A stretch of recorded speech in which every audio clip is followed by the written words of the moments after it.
You're listening to another ambitious EntrepreneurNetwork.com podcast, the voice for entrepreneurs and small business. Now, onto the show. Welcome to Business in Heels podcast, the podcast that inspires and educates women in business globally to succeed.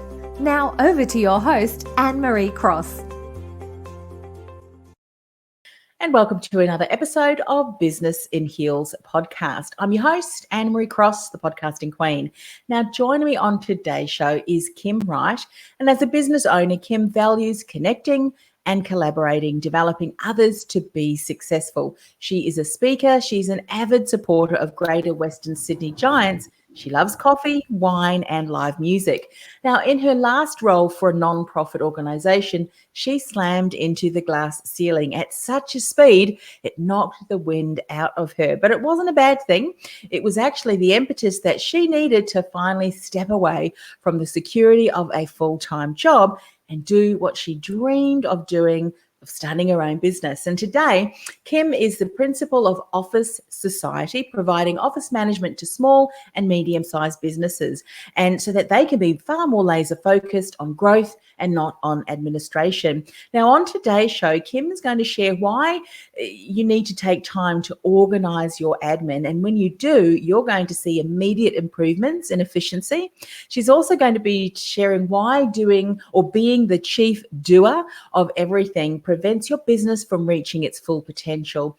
And how do you know when you're ready for an online office manager? Maybe you've been thinking about growing your business. 2020, you've got some great goals, but the way to see those great goals from being achieved is getting someone like him on your team. So welcome to the show. Thanks, Anne-Marie, and thank you for having me on your show.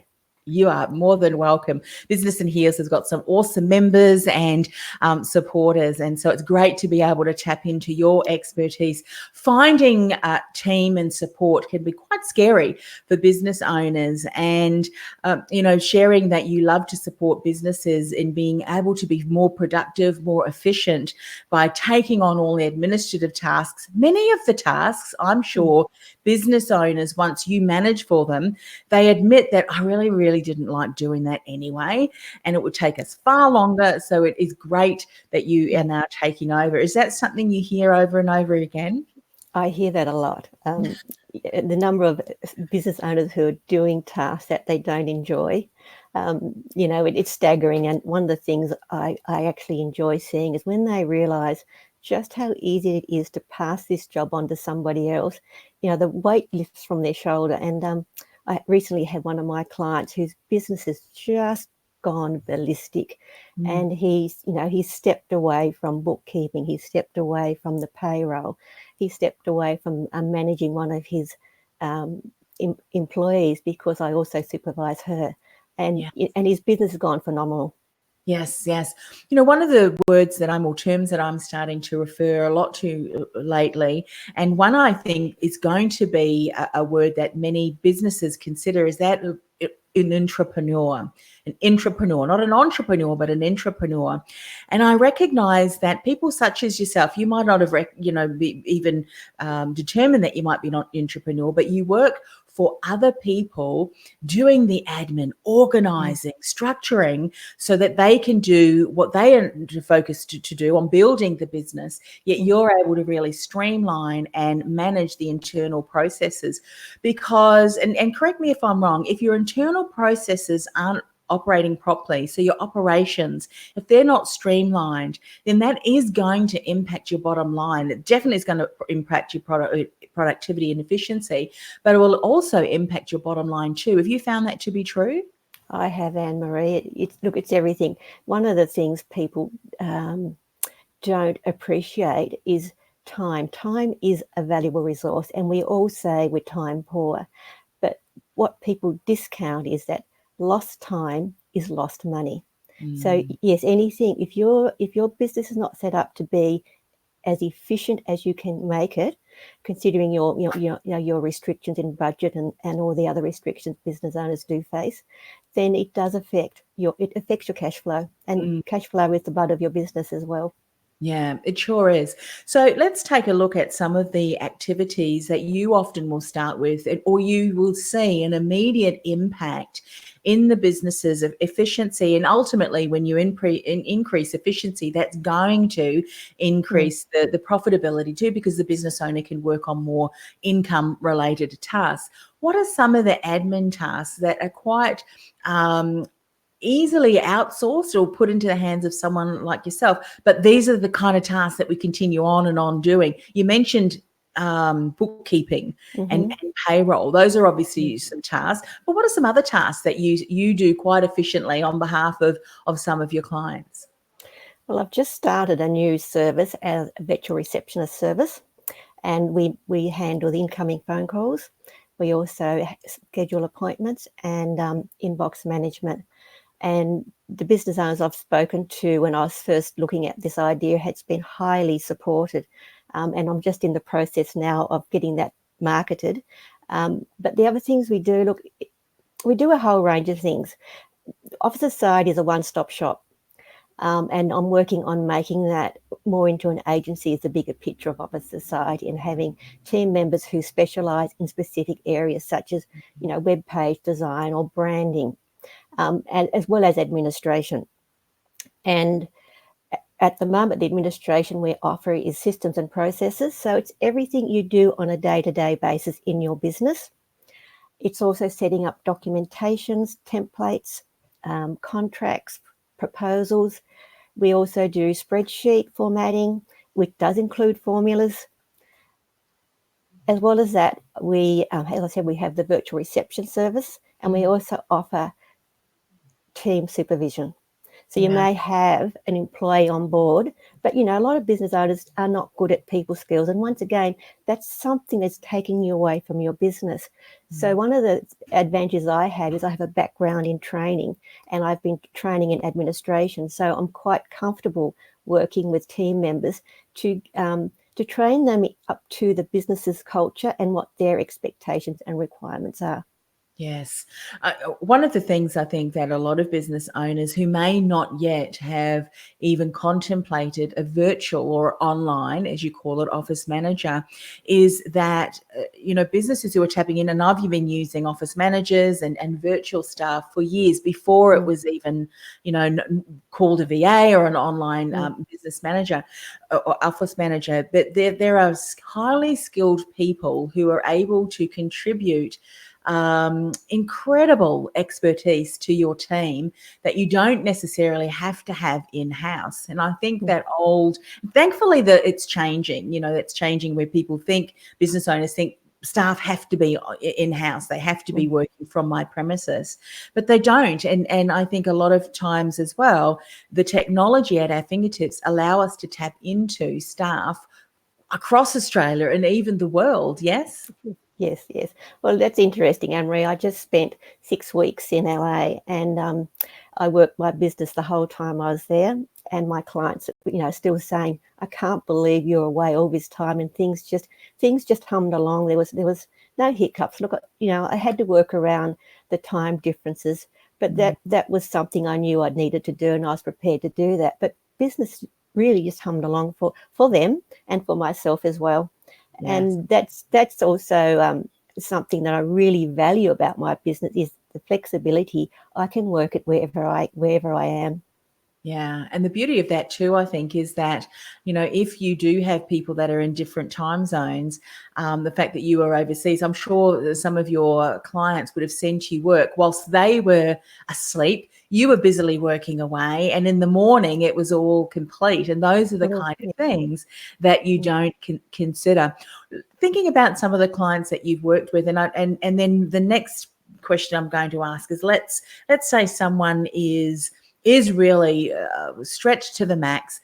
What are some things that they need to consider to be able to then start to look at, all right, I need someone on board to support me? What are the steps that I need to take? Because, I think as business owners, we can hire someone such as yourself, but there's certain things that we can have in place, or even ask you to help us put into place that will enable you to streamline everything so that we can continue to expand our team. But what have you seen has been some of the significant improvements, even areas that business owners did not even expect to start to achieve, or outcomes in their business when they start to outsource to a virtual team such as yourself? I think the best, I think the most noticeable thing that happens, that they, it's part of their dream, is to grow their business. And it becomes a reality. So, when you've got someone that has stepped in and taken those administrative roles from you, look, whether it's scheduling. I mean, think about the number of times that you would exchange an email just to get a mutual date between you and your prospective client. There's things you can do to streamline that process, but most business owners start out doing everything themselves. We learn as we go.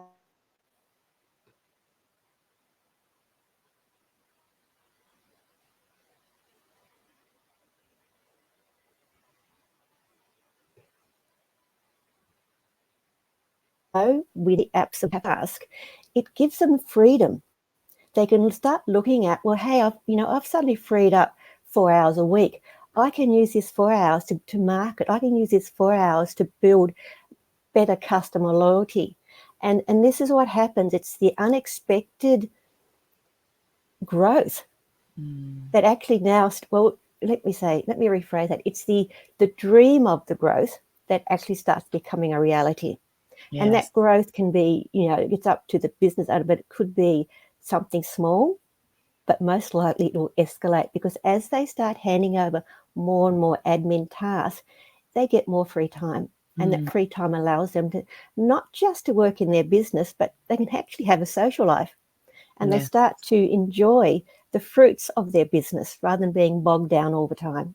I'm sure businesses, and I'm sure you have heard too, Kim, about, artificial intelligence and bots and so forth. And many business owners, they say, well, I don't really want to implement any of those all across the business, but rather, harness that.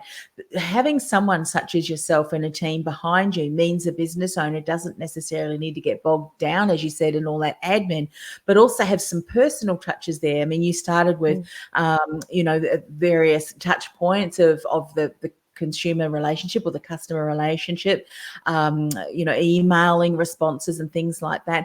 What are some of the systems that you would recommend that someone have a look at, or instigating in their business, to help them, as you're putting on team members such as yourself, that streamline the whole process so that it doesn't become another chore for yourself and also the business owner? Are there things that we can start to implement now that helps that overall transition?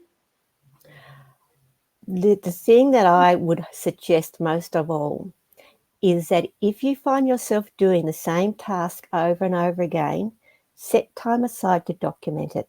The problem is that people keep all their systems and their processes in their head. Yeah. Or at the very least, they might have them jotted down on a piece of paper somewhere. But, set aside, it can be just spending 15 minutes a day. Or a better way is, when you start to do this regular task, as you're doing it, write down the steps.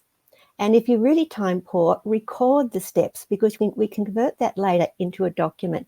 But the reason why this is so important is that when you want to step away from your business, maybe you want a holiday, maybe you become unwell. And this is usually what happens. We wait till we're forced out of our business when we realize we don't have the systems and processes.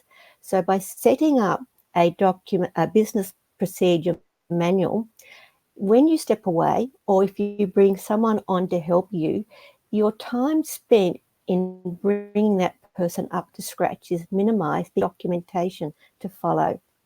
So I'm quite strong on that, and it is a very huge time saving tip. Yeah, I love that. And I'm sure as businesses, we've heard document your Mm, processes. And in actual fact, I've had people on the podcast, several podcasts that have been business brokers. And not only do they help people buy businesses, but also sell businesses. mm, And one of the key things that a lot of business owners, potential buyers of business look at is what are the structure of the processes? Is it mm, repeatable? Is it documented so much so that it is something that it's a living, breathing document? And a lot of the tools that we have online now, I mean, I love Google Sites. I mean, that's where we started Google Docs to mm, share documentation. So it's stored in the cloud so that people can access that. But it's just a process of starting, isn't it? mm. And how It is. often, as you say, where we hold it up here and then we have to explain it, but why not Mm, record it? We've got great tools mm. to be able to video it, and then that can be transcribed into documentation. What I mean, you mentioned, of course, the tasks of bookkeeping and some admin tasks. What are some other and repeatable tasks? What are some Mhm. other issues? Because often we don't know what we don't know as business owners. So something could be happening in the workplace that is a great indication that someone is ready for an online office manager. What are some of the other clues? Oh, I love this question. It's interesting, Anne-Marie. One of the things I hear most from business owners is they say to me, I would love to have your services when I'm ready. Now, the funny thing is I have spent time with them and listening to their frustrations they have from feeling they're being held back because they're doing it all.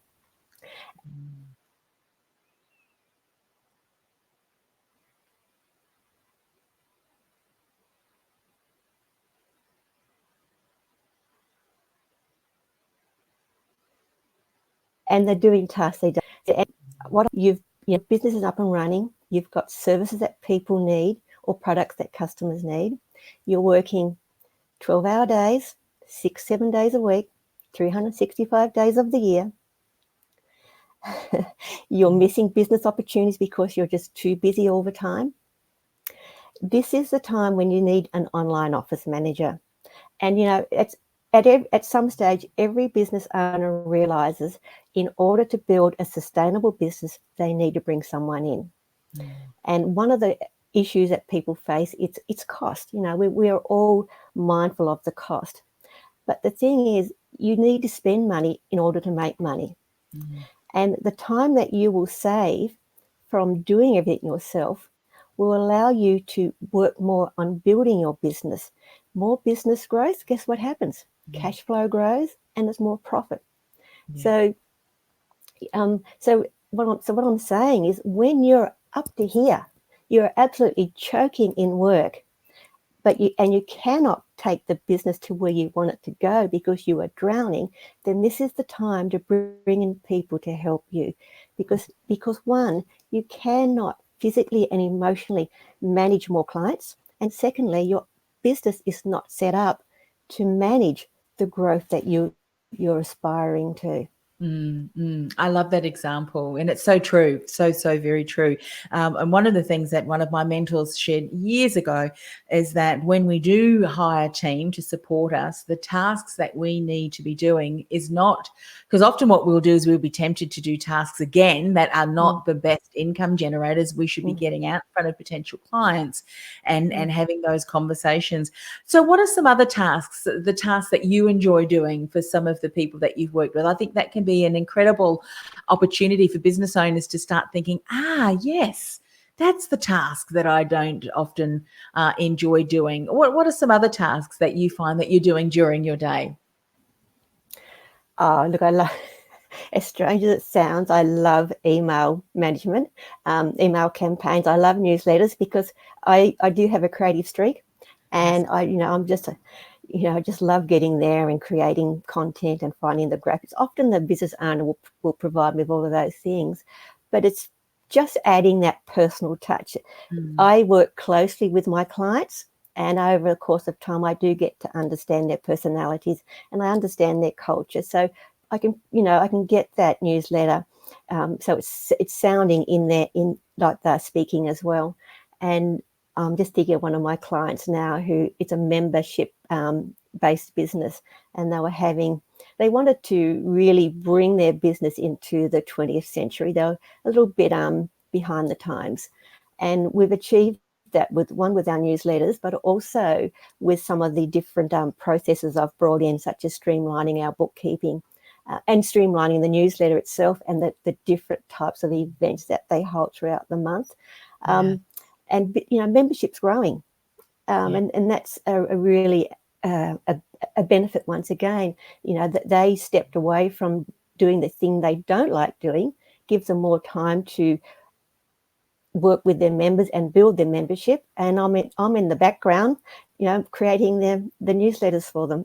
Yeah. One of the topics that we had on the show just today, actually, so it would have been the week, last week for Business in Heels, once it goes on the audio, is talking about the customer experience. And of course, in this instance, the customers that you referred to for this business client of yours was in the membership. And I would imagine that the members would have started to notice quite a difference when you started to handle the newsletter, when you started to handle more of the interaction behind the scenes, freeing up the business owner to focus more on what they really enjoy doing. Would you say that that's something that was a noticeable difference once you started handling all of those tasks? It's been a huge difference, particularly in the last 6 months. Our the events that we hold for this, my client holds, the people who attend all talk about the warmth in the room, but also that organisation is now seeing as an up-to-date, current, vibrant membership-based organisation. And people I'm not saying they're signing up left, right and centre, but the sign-up has increased quite. So what do you say? It's increased by 100%. Yeah. And I'd imagine too, when you look at membership, so that's obviously a recurring income generation for your client. If the experience is not such that's delivered what the client or the member expected, they could terminate their membership, couldn't they? Or not renew it when it was due. So all of these different experiences that the member has been so much so that it's enabled ongoing participation in that membership group, but also expanded. I'd imagine too that when we look at kind of our business, there are areas that we don't see that are quite evident to you. Where would you say that businesses tend to leave a lot of opportunity on the table? And maybe because you said you streamlined a number of different things, what were some of the things that you often see as business owners? We're so busy, we don't even look at, but getting someone such as yourself, you're able to look at it from a third party, outsider's point of view, and you can put some real changes in there. What are some of those common things? Look, I think one of the most common things is that a lead comes in, but you don't identify it as a lead. It sits in your inbox, or it's written down on a piece of paper, and you lose the details, for example, because you're trying to find this scrap of paper or this Post-it note that you've hastily jotted it down. But it's the leads I find people are missing, and it's because they don't recognise it as a lead because they're too busy. So it's a rushed read through. I'll come back to that later. 2 weeks go by, 3 weeks go by. Suddenly you think, I've left it too late. Yes. And I think a lot of businesses, and I'd love your feedback on this too, are hesitant to adopt technology because what the technology is, for some instances, it's a bit of a huge learning curve. People don't like change. You were talking about your client just recently, just getting them into the 21st century, modernizing things a little bit. That can be very much adopting different technology too. Are you able to also support through either yourself or maybe your expanded team to implement or even identify? Because sometimes as business owners, we've got a problem, but we're not even aware of the technology that we could implement to help us streamline that. Is that something else that, as an online office manager, you can support us in?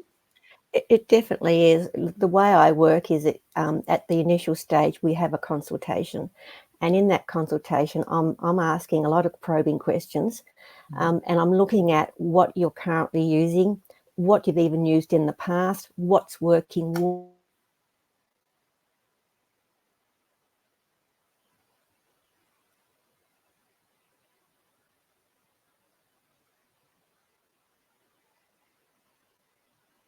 what's not working from that.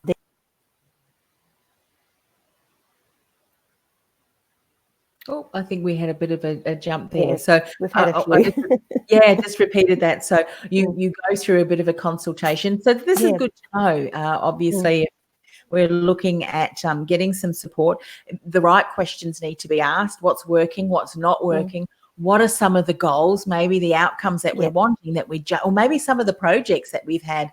I want to get to that, but haven't been able to get support. And then from there, I guess you structure a kind of like a step-by-step on what you think should be adopted and implemented. Yes, I do. There's several ways I can do this. Once the consultation is done, I provide a report making recommendations. They can either take that report and implement those changes themselves, or they can employ Office Society to implement those changes, but then they still manage, or they could employ Office Society to do boots and all. Yeah, from woe to go. Fantastic. And so let for those people who have been listening, I do apologize. Sometimes, the internet, we just can't control that here in Australia, unfortunately, do we? We just got to go with the flow. But for people who've listened today, have watched today, or the recording, would like to find out more, Kim, about perhaps how Office Society can support them, what's the best way for them to connect with you? The best way to connect with me is email kim@officesociety.com.au, or call my mobile 0410 314 585. I like the personal touch. Yes, that's wonderful. Well, thank you so much for coming on the show, explaining a little bit more about how business owners can really harness the power and just the efficiency of online office managers and other support team to really help them get all of those admin tasks and the repeatable processes which can be documented, streamlined, and handled by someone else who loves to do those tasks, someone such as yourself or your team, so that as business owners we can focus on those projects that we've had on our to-do list for as long as we've been thinking about them or adopting some other things that we just haven't had time for. So thanks once again for coming on the show. Thanks, Anne-Marie. It's been a pleasure.